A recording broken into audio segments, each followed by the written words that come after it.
Can you dig it on Wildcard Wednesday? I can totally dig it. Bears are 1-0, and it's Packer week. Packer week. Cheese grating. Get your cheese grater out, guys. Get those cheese heads out. Welcome back to WCD Digits on a Wildcard Wednesday. That's Vic. I'm Carl. Thanks for tuning in. Thanks for checking us out on YouTube, Twitter, Facebook,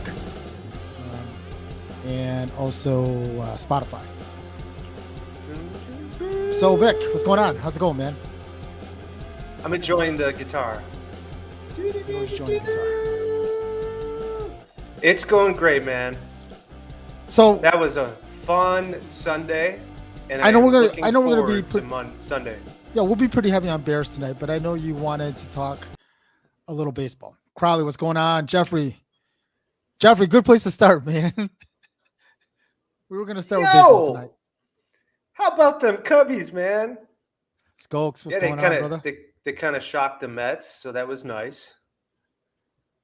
I like that. I saw a stat that they have like one of the best ERAs after the All-Star break. Is that right? They've been pretty good, man. I mean, their pitching's been good. Okay. But I'm more excited about. Okay, so we'll see what everybody else says. So David Kaplan says the Cubs on the offseason. I see the pumpkin. You know what? We need to carve on the top of your head, I got some carving knives for your head. I want to eat pumpkin. But I like the candy pumpkins. I'll be doing all that. So, what's causing all what? All what, Storm? Go ahead. Finish your thought. Okay, so David Kaplan says the Cubs are going to go after Carlos Rodon and also Trey Turner. Okay, and I want to hear what you think about that first, because you mentioned something to me right before we get on. Storm, you and I are right on the same page. That's exactly what Carl said when I said I was going to mention this. I don't trust anything that Kaplan has to say right now. Only because he was a guy. He was trying to create some controversy with Tevin Jenkins. It was real. There were some real issues there, man. Were you personally made aware of any issues there? My insider that works. Did Stokes tell you that? In the Chicago Bears sidelines, pepping up the crowd, he gave me that inside information. I'll tell you this: if Rodon's going to come your son gave me that info. Listen, if Rodon's going to come back to Chicago, he's going back to the Sox before he goes to the Cubs. Why? Why would he want to go back to the Sox?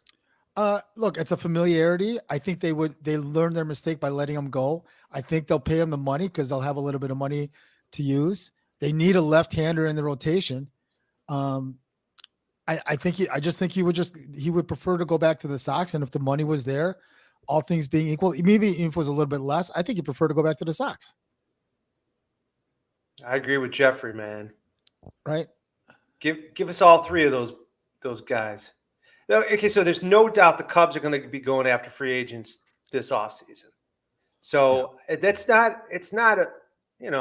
it's realistic that they might go after those two. But they could be going after quite a few people, but that would be awesome. So I was excited about that, and I'm excited about the September call-ups and seeing some of the minor league talent that's down there in Iowa, because the Cubs farm system went from towards the bottom to towards the top in a matter of two trading seasons. Yeah, and so they are ready to start making a move in the offseason. So it's one of those times for Chicago Cubs fans to say, wait till next year. So that's all I wanted to talk about. You've been saying that since April. I don't know. It was not that early, buddy. Maybe May. Okay, I'll give you guys the benefit. Well, once they started, they had a ton of injuries too. If they didn't have as many injuries as they did, maybe they'd be 10 under 500 instead of almost 20. And look, the reality. Look, I get you guys want Turner, some of these guys, right? But look, the Dodgers are willing to go into the luxury tax, right? they're not just going to let some guy like Trey Turner walk, unless they had someone ready to go to fill that spot, So I Well, can't see the Dodgers letting him walk. Well, I honestly think too, if like someone like Trey Turner see the Cubs make another move or two, he might be willing to look at them. So that's all. That's all I wanted to talk about the Cubs. So why don't you talk about your team? Well, I went to the Sox game last night with my son. You brought them luck. I brought them luck. Actually, that's the first game I've been to in the last 7. I think they won. So we're sitting in the center field bleachers, section 100. It was a good night. Long ball was definitely in play last night. I think all the runs were scored by the long ball last night. But, they can't gain any ground on Cleveland. They're 4 games out as of today because Cleveland won and we lost today. They got 19 games left. I just think they have to sweep Cleveland. And then out of the remaining 15 games, I think they need to win 12 of those 15 games. So basically, I think they have to go 15 or 16 out of the last 19 in order to have a chance. And I think they need to win at least 6 out of the next 7 in order to have a chance. Well, like I told you offline, right? That tomorrow's against Cleveland. They have to win that game tomorrow. They absolutely have to win that game tomorrow. Hey, can you tell me what WCW means? It depends. If you're a wrestling fan, no. That's I saw some post today. It said WCW. If it's hashtag WCW, it's Woman Crush Wednesday. I don't know where I saw that today, but I just thought that was like old news. Thought that was something like 20 years ago people used to do. Just thought I'd mention that. WCW all the time. So, yeah, Needs to Jeffrey, stay. you're right. So Tony came back to the team on Sunday. He's still technically with the team, right? But he watched last night and today from the box. But I saw a stat that they've scored basically 7 runs since he's been back. And they've lost 2 of those 3 games. One of the Bill Goldberg. So I don't know if I love these guys. An issue or not, but Tony needs to stay away from the team. More like a tissue, man. I think fans are crying about Tony La Russa nonstop. Those ball players just need to play. You know what? I was listening to sports radio today, and they were saying since Miguel Cairo came in, the players have decided to listen to upper management and how to play. So why didn't that happen with La Russa? Because he's sitting there falling asleep. Harrison had the best example of that. He's like, look, if your mom and dad sit there and tell you something over and over again, you don't you eventually zone out. You don't listen to it. Yeah. But if your brother comes by, an aunt or an uncle or some other figure comes by and says the exact same thing, all of a sudden you listen. Dude, man, I listened to my dad or else I was getting whacked. All I'm saying is that it's a different way of presenting a message. Miguel Cairo's first team meeting, he basically sat the whole team down. And he said, look, if you don't want to be here, get the hell out. I kind of like that. He used a little bit strong. He used a little bit stronger language, but basically that's what he said, right? I kind of like that. I mean, they should have never hired La Russa. It was a bad hire. So I'm hoping I hope they go away, or the doctors literally tell him, hey, you're too old to be going on all these trips. And it's going to be damage to your heart. So I thought about this the other day before we transitioned to a different sport, right? I thought about we're going to go to Bears next, right? In your lifetime and my lifetime, and probably everyone here, Storm, Jeffrey, Crowley, everybody here, right? Skokes. Cubs stats here too. Basically in our lifetime, there's basically been, of all the major sports, like 4 or 5 owners, basically, right? I mean, the Sox early on was like Eddie Einhorn and Reinsdorf, but for majority of my life, it was, Bill Beck was before, but majority of my life, it's been Jerry Reinsdorf, right? For the Blackhawks, it's always been the Wirtz. For the Bears, it's always been the McCaskies and, that family, right? The Cubs was the Tribune Company, and then it went to the Ricketts, right?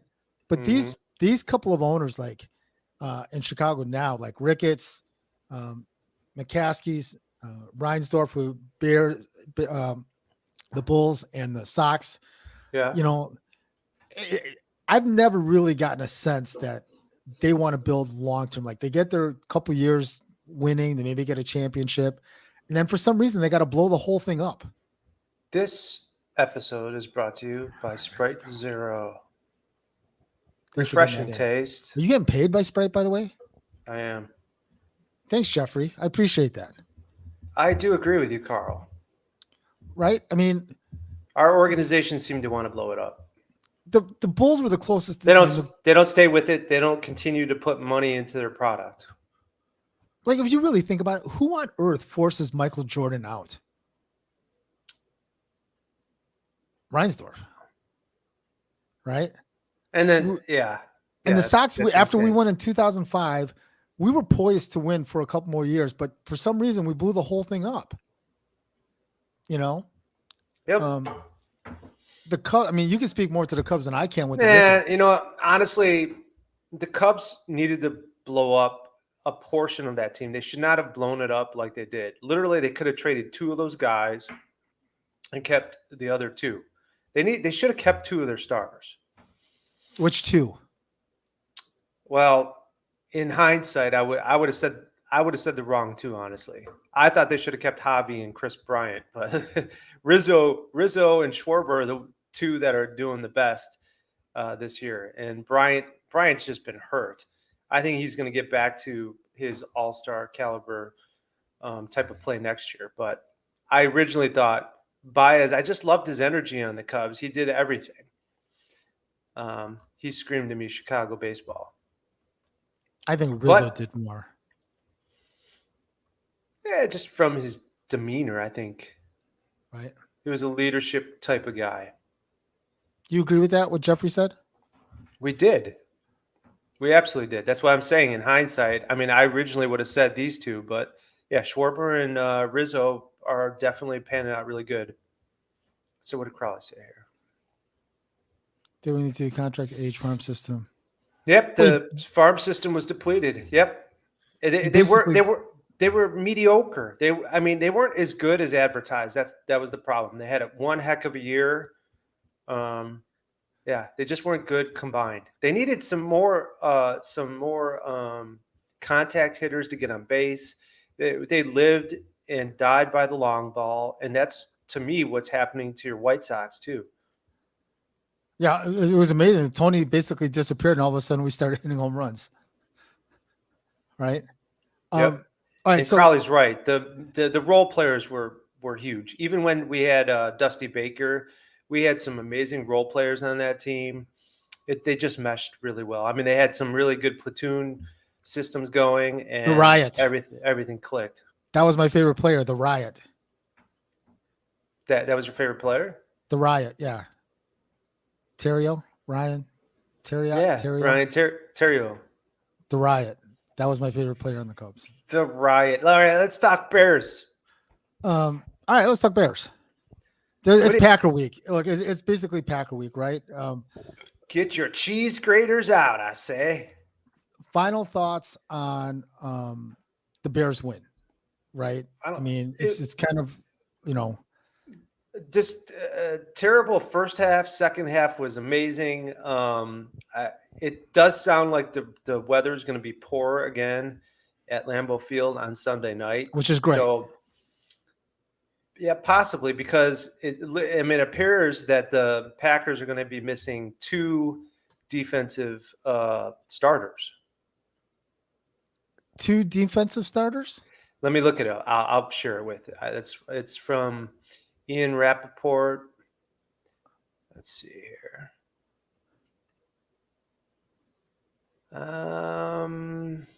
Those are the two tackles. Yes. Okay. That's what. Sorry. But that bodes well for us. That bodes well for some pressure against Rodgers. So, Jeffrey, it was announced today that Leatherwood was put on the NFI list, which is non-football injury list, which puts him out a minimum of 4 weeks. And they said he was not in the building today. So he has some kind of non-football injury, but they basically said it was a non-football illness. So I don't know what the COVID rules are now or the disclosure rules or anything like that. So I hope it's not COVID, and I hope he's well. He's doing okay, but basically it's a non-football illness and he's going to be out for 4 weeks. I So did hear today that Velas practiced or suited limited. up. He was Limited. practiced, but limited. And so did Reef. Not that Yep. matters that much. Yeah. So, but Stokes is always our insider. Stokes has got the deal. Mono sounds right if it's 4 weeks. yeah, I listened to sports radio and read some articles before we got on today. So Storm, I might have missed some things. Thanks for verifying. So we have two sources. Both Stokes and Storm said it was mono. So we're going to go with that. We verified with two independent sources. So mono can be mono pretty y bad, mono. man. Yeah. Have you ever had mono? Has anyone had mono before? I have not. I have had mono. It's pretty brutal. Anyway, So I can't speak to that. So, hey, man, you're wiped out, dude. Completely wiped out. So I mean, you don't have an appetite. You can't eat if you got a horrible sore throat. It can be brutal, man. Especially on a guy that's meant to block 300 pounders. correct. Yeah. Did you catch Eberflus's press conference today? I did not. Would you like to enlighten me?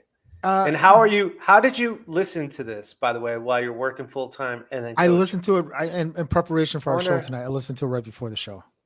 Oh, nice job, buddy. So anything enlightening there? They tried to bait him into the whole Packer Week thing. You know how Lovey totally bought into it, right? He's like, my number one goal is to beat the Packers, right? Nagy bought into it, right? And even some of these players were bought into it. He was very it's almost like it's another game. Like he's like, they asked him, like, did it come up in your interview how important it is to beat the Packers? No, never came up in the interview. Like, do you understand like how much this, are you going to play into the fact that, the Packers had a terrible week last week and we had a pretty good week and that, this is a Sunday night game. And he's like, nope, I'm just focused on my team. I can't worry about the Packers and how they play. All I'm worried about is my team. And honestly, I think that's like a refreshing approach. Do you really? Yeah, because I think. Do you know in the past, coaches have gotten ripped for having that same opinion?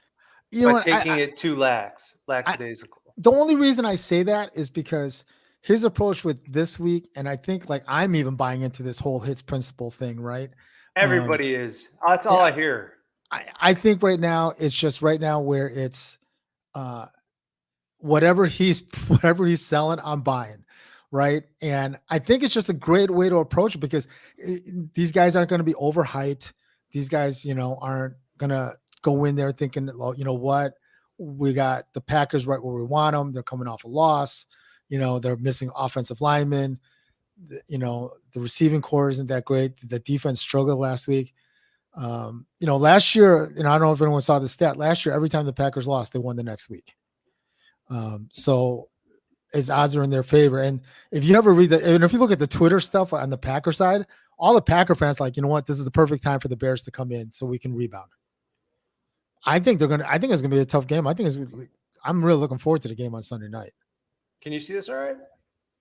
Well, my eyes are terrible, but yeah, sure. Let's go with that. So Green Bay leads the series 103, 95, and 6 ties. Mm-hmm.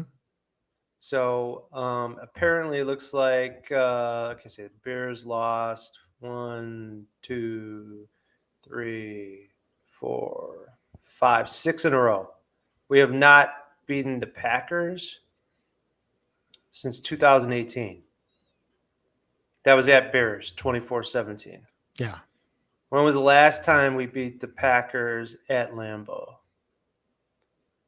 Do you know? Did you see that stat that the Bears and the Packers have played a night game the last 12 or 13 seasons? I did see that. And the last 11 of the 12 have been at Lambeau. Yes, I did. I saw that earlier tonight. The last time the Bears won at Lambeau, according to this, unless I'm not seeing it right, was 2015. Yeah. This is the time, man. I'm looking forward to the game on Sunday night. I'm the last time you and I saw Bears Sunday night game at Chasers was the Khalil Mack, the Khalil Mack debut coming game. out party, man. And he Correct. had a very similar opening with LA. His first game. Yeah, he was awesome in the Chargers game.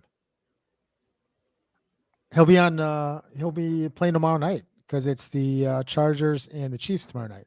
So what do we want to see on this game against the Packers? Let's say offensively first. What do you guys want to see? I know what I want to see. Okay, you want to share with the class? I do. Okay, so The that floor is second yours. half. All right, so the second half of the Bears game, they had more rollouts for Justin Fields. First of all, he was definitely more in his element with that. Yeah, more passes. How about more passes down the field if that's possible? There were very few passes in that first half that made the defense even a little bit worried about a different kind of game plan. I mean, everything was short, but I like that Herbert's running game seemed to be much more suited for the Bears style. He's quicker to the holes than David Montgomery. I could see Herbert getting more carries over the long term than Montgomery, and Montgomery will be more of a short goal line stands. I could see him get more TDs. That's got to be than Herbert in the short. I don't see that. He's the one. There's the one that put him in when they were in the goal line offense. It wasn't Montgomery. That is true, but Montgomery's more of a bruiser, and shorter yardage. You need to watch more tape. Respectfully, you need to watch more tape. Khalil Herbert is more north and south runner. He gets the ball, he goes straight to the hole. He doesn't make any cuts. He has to hit the hole first, and then makes the cuts. Montgomery's the kind of guy, like, he'll do stutter steps, he'll make cuts. So that's where, and the short yardage, you want Khalil Herbert because he's just going to go forward. He's not going to try to make any cuts. He's just going to. That's why he hit the hole first, and then he made a cut afterward. That's kind of what gave him that touchdown run. But there's a reason why he's in on the goal line offense. I agree with you, Crowley, that Montgomery's probably going to be the workhorse. But I think because he's wearing down that line, the Khalil Herbert's going to benefit, and he's going to end up getting more yards because that line's going to be it's a different running style. I guess if you want to call it like thunder and lightning, I guess you could call it that, but it's a little bit different. Yeah, they're a good 1-2 punch, no doubt. Yeah. And Blazing Game had some really good blocks when he was in. But so did Jenkins. I don't know if you saw some of the tape, whatever you want to call it nowadays. But Jenkins was really good in making it downfield for further blocks for some of the run backs. He blew up both on one of those blocks. Mm-hmm. Like one of those blocks, if you see the highlight on Twitter that there was one block, he had his guy, and then it went over to help Borum, and it completely blew up Bosa.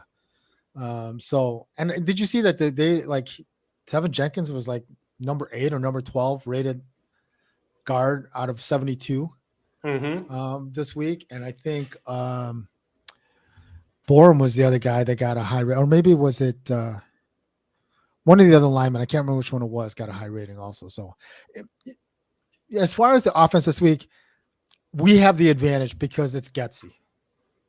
Getsy knows what they're going to run defensively and what the weaknesses are, and he knows who to attack in that on that defense. So, I agree with you.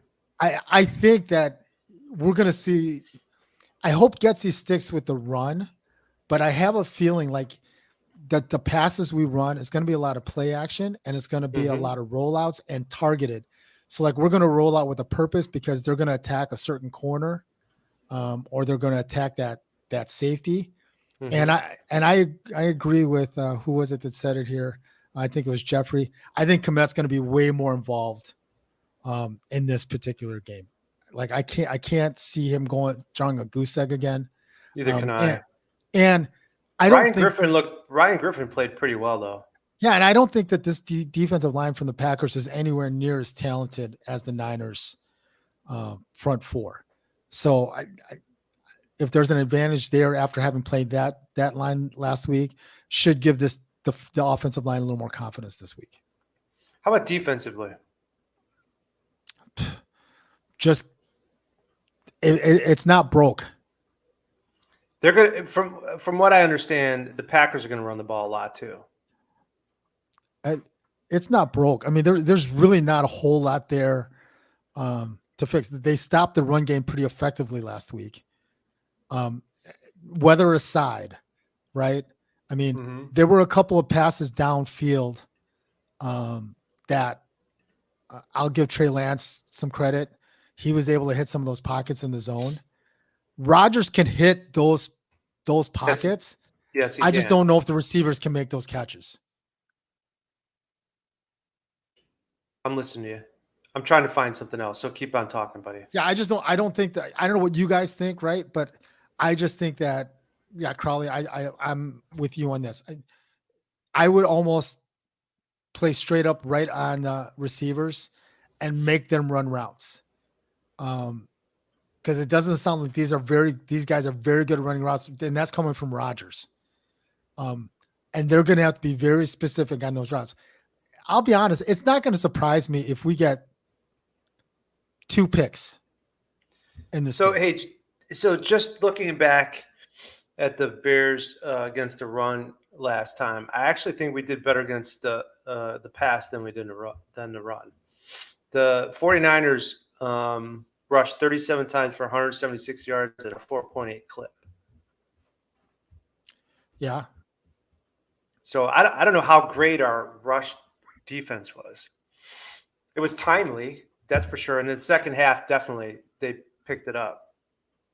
I mean, San Francisco only scored 3 points second half. Let's put it this. I guess what I remember of the game, there were more long passes than long runs. I don't remember there being very many long runs, and I don't have the stat in front of me. I don't remember what the longest run was they had of the day. I know Trey Lance had a couple passes down the field, like a couple 20, a couple 30 yards. You're right. Right? But I don't remember any kind of run. I mean, they ran the ball a lot, yes, and they were averaging like 4 or 5 yards a clip. But part of that is weather. Part of that is Elijah Mitchell and Debo had some decent runs. So Debo had like 40 yards running. Debo but he only had 1 completion for 14 yards. Two receptions for 14 yards. Right. But pretty good memory, man. Hey, so do you want to tell everybody the text you got from Devontae? Adams? Oh, there was that picture. I don't know if anyone saw this on Twitter. It was pretty funny. There was a picture of what looked like to be Devontae Adams, or someone pretended to be Devontae Adams' phone, and it looked like the caller ID showed Aaron Rodgers. Do you have that? No, I don't have that. I was going to say that was pretty funny. I thought that was hilarious. You texted me that, right? Yeah. Look, I think that this type of game is going to be. I think it's going to be a blowout one way or the other. Let's put it that way. I do not see that. Let's do a guesstimate what the score is going to be. Skoke said 55% chance of rain right now at Lambeau Field. It's not harsh like cold weather like we're used to seeing when the Bears play the Packers, but. So Crowley said that Rodgers doesn't have his go-to guy anymore. Alan Lazard didn't play last week. He's the one returning receiver. He practiced today. I don't know how effective he's going to be, especially if it rains on Sunday night or if that field's wet.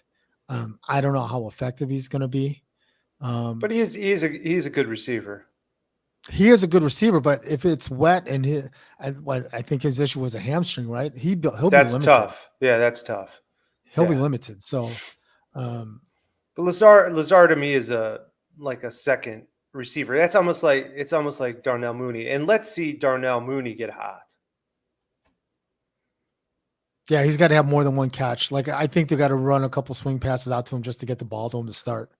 Now, did you know what? Did anybody look out there about whether it's tape or reports on Darnell Mooney in terms of why he had so few targets towards him?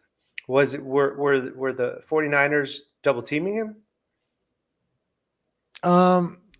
Because that's what people were saying, that Darnell Mooney is going to get a lot more attention, and then you're not going to have that second man for Justin. Well, that kind of proved itself out.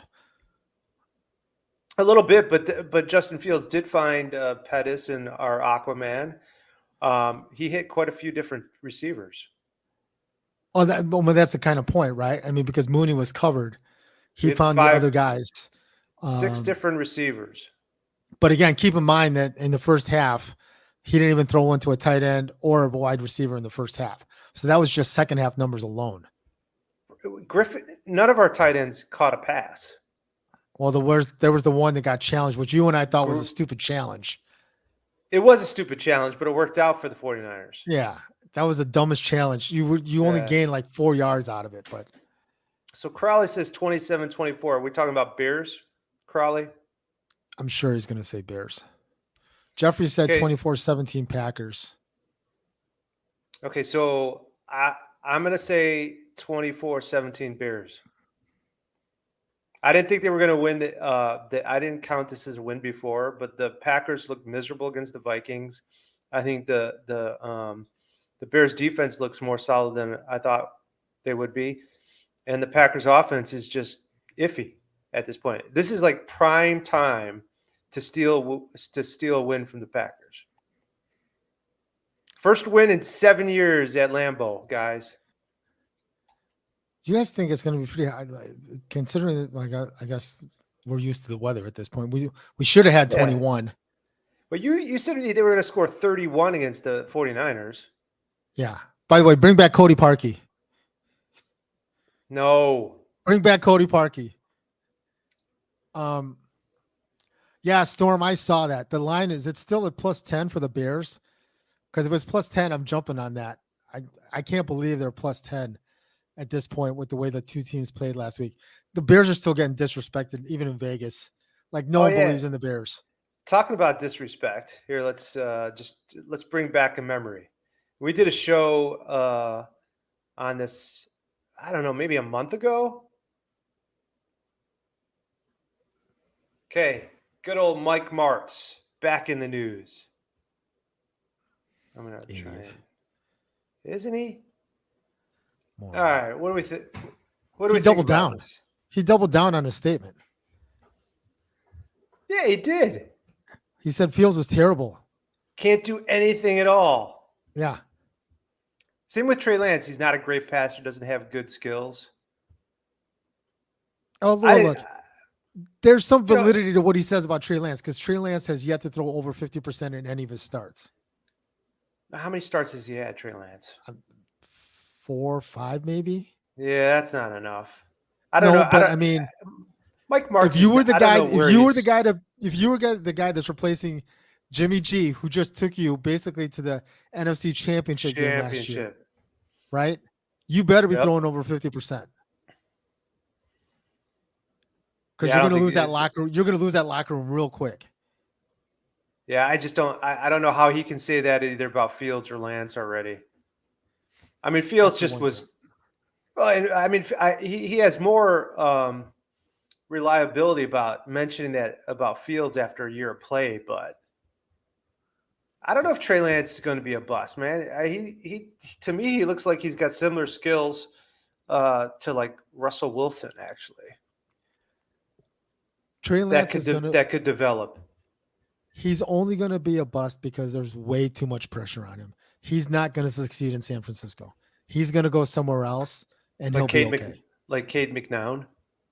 I'm joking. Like Jim Harbaugh. Totally joking. Like Jim Harbaugh. Jim Harbaugh wasn't going to succeed here, but he took the Colts basically to the championship. What was his nickname? What was his nickname for the Colts? Captain? No. Captain Comeback. Captain Comeback. Yeah. Yeah, he had some Yeah. electric plays, man. Storm, I don't know what happened in Indianapolis either. That's crazy. I don't know. Did he get picked up? I mean, that's like a fantasy football team getting pissed off because he missed 2 field goals Yeah, and he right? blew him the game, right? Well, that's what you said with Santos. Parky. I'm just Jimmy joking Cody with Parky. look, I'm just I know. joking, right? But I know you're mean, joking. I don't control a franchise or a football team. Bring Right? back Robbie Gold.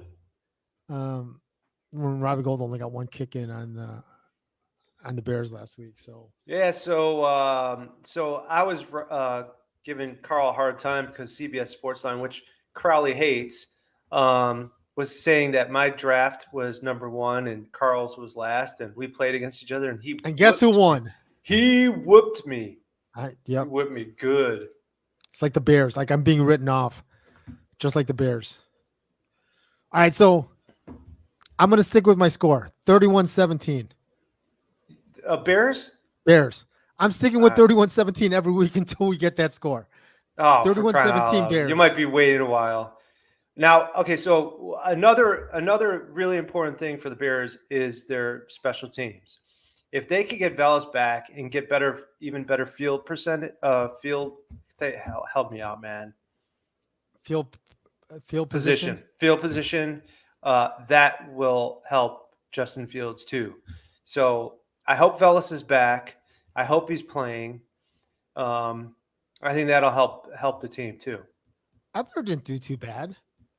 No, as a return. No, guy. but seeing, yeah, thank you, Storm. No, he didn't. But right? Velus is explosive, so I'm looking for that Devin Hester kind of impact on the Bears. Yeah, we all are, right? Are we? I think we'll give it to. He'll give it to us once he's healthy because he's not coming off that hamstring, right? Yeah. And if the field's wet if the field's wet again on Sunday, I don't think he's going to play. I think he'll sit again. I got a little sports trivia question for everybody. So, the digit 80 in Chicago sports, who do you think of with number 80? Jim Thornton. Jim Thornton? Anybody else? Give it a go, Jim guys. Thornton. Jim Thornton's the guy that comes off the top of my head. Anybody else? Oh, Curtis Conway's a good one. Yep, that's who I was thinking of, man. Storm came up with it. Crowley came up with it. He was the first Bear to have 2 1,000 yards seasons as a wide receiver for the Bears. Isn't that crazy? Bernard Berrien. That's a good one, Storm. Berrien. I like Bernard Berrien, man. So well, listen, I'm looking forward to the game on Sunday. I'm hoping that look, if we pull it out on Sunday, we pull out that game on Sunday. Yeah. What? Okay. So guys, everybody. So you're right. They pull it out on Sunday. They're 2-0. Does that change your predictions, guys? Because some of you said 6 wins, 7 wins. Does that change it at all? I predicted it in our video. I predicted the Bears would win these first 2. Jimmy Graham. And you'd still I still stay at 9-7. I was 9-8. I'd still stick to 9-8. I'd increase to 9-8 if they win this game. Anyone else? And if they're 9-8, no, you were a 10-win guy? You were 10-7, buddy? That's impressive. So, look, this game is huge on many levels. Hey, they're making a wild card game if they're 10-7. If the Bears make a wild card, man, that's just going to bode great for free agent acquisitions in the offseason. That would be a phenomenal get for the whole organization. Yeah, so like I kind of agree with what. Let's see if I see the comment here. Hey, if Saquon Barkley, man, is back like he was his rookie season, you are absolutely correct, Storm. Yeah, there was that is true. So it might, you're right. It might be tougher than we originally thought, the schedule too. I mean, it was just initial. And it's all these new coaches that are making a huge impact, right? I still think Detroit's overrated. I think the coach in Minnesota has definitely made a positive impact there. They're going to be tough the whole year. I just but they're beatable. They're beatable. If the Bears play well, yeah, and are going at all cylinders, man, they could. I'll say it again. Brisker and Gordon are the wild cards. Brisker, Gordon, and Bojack. Those three guys are the wild card. If that four, and you throw in, the whole all four of those guys in the backfield. If those four play solid all year and are making turnovers like that, we're in every game. Did you like the peanut punch? Yeah, you and I, when we were watching the game at Chasers, we first thought it was Brisker that forced the ball. Well, that's what the announcers actually said, man. But upon further review, announcer said, yeah, it was right. It was Johnson, right? Jalen Johnson, right? Yeah. If those four guys, and they played them like they didn't even come off. Like the four of those guys played almost the entire game. And was it Vildor was the nickelback? Mm-hmm. He played pretty well too. So, well, I'll take our DBs against their wide receivers on Green Bay. So I think it's all going to come down to the running game. If we can control the running game, we've got this game. Yeah. So I'm going to take the Eberflus approach, one game at a time.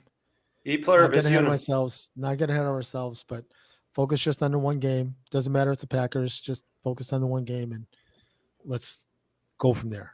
So the mouth-breathing dolts. Well, as usual, it was a great Wildcard Wednesday. Thanks to our usual group for hanging out with us. And again, you guys, we got something real special coming up for you guys. You keep on saying that, buddy. Well, because I haven't seen the final product yet, so I got to see that. Oh, so you've got to give it its blessing. I got to give it the approval first, right? Yes, Kimosabi. Got to give it the blessing. So, thanks everyone for tuning in. Another Wildcard Wednesday. We do appreciate everyone checking in. We will see you guys in the next video. Peace, love, and digits.